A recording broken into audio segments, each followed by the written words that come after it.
In this module, we focus on screens, the endpoints, usually TVs or panels on your campus or across your district that display visual communication through the network. Think about customizing the format of this TV, customizing what plays on a specific TV. That's the power that you gain from TSN. In essence, you push content to TVs in the building and control them remotely through your platform. Every TV connected to the network shows in the screens area. It tells you the screen's status, whether it's offline or online, what content is assigned, the display format, all of the information about your individual screens.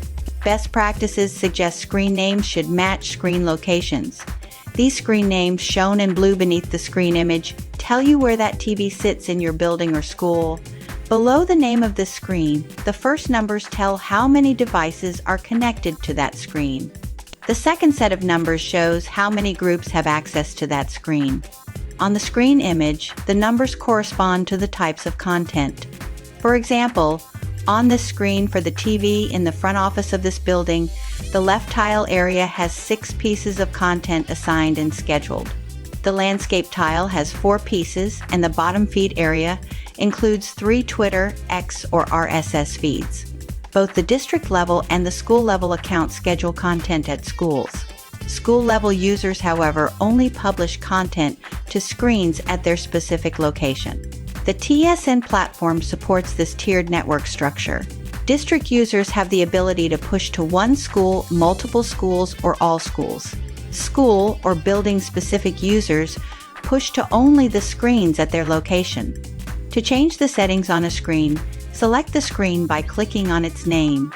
Then, click the Settings button in the upper right corner. Use the Screen Settings area to select the format for the screen view. Customize the content update times, adjust the group queues, and change the groups. The TSN network currently uses 4 screen view settings.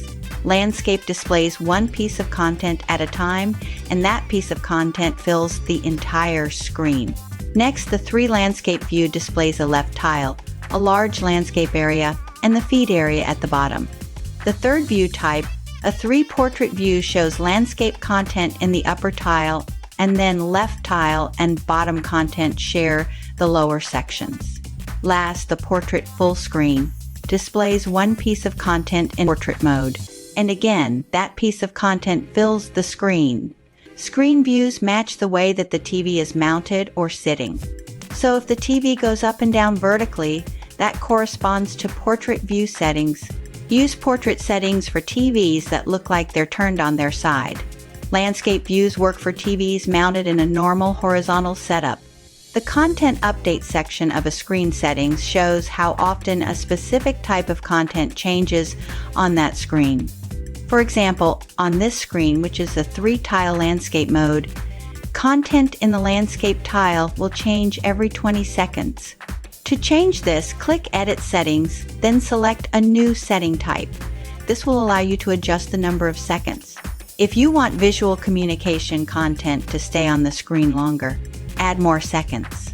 If you want the screen to switch a particular type of content more often, lower the number of seconds. The screen settings include options for adding groups and viewing the groups in queue. For a group to show in the queue, add it to the Groups area by selecting the Edit Groups button and then putting the check mark next to the location you want to add. Next, click on the Settings link next to the Groups queue area. The queue follows a 1:5 ratio. Screens play 1 piece of district-level content, then 5 pieces of school-level content. You can adjust this rotation here. To see the visual content assigned to a screen, click on the name of the screen below the image. The screen information page shows all of the assigned content. To see assigned content by type, use the landscape, left, bottom, breaks, and announcements tabs across the top. Remember, screens represent a TV in your building or in the district.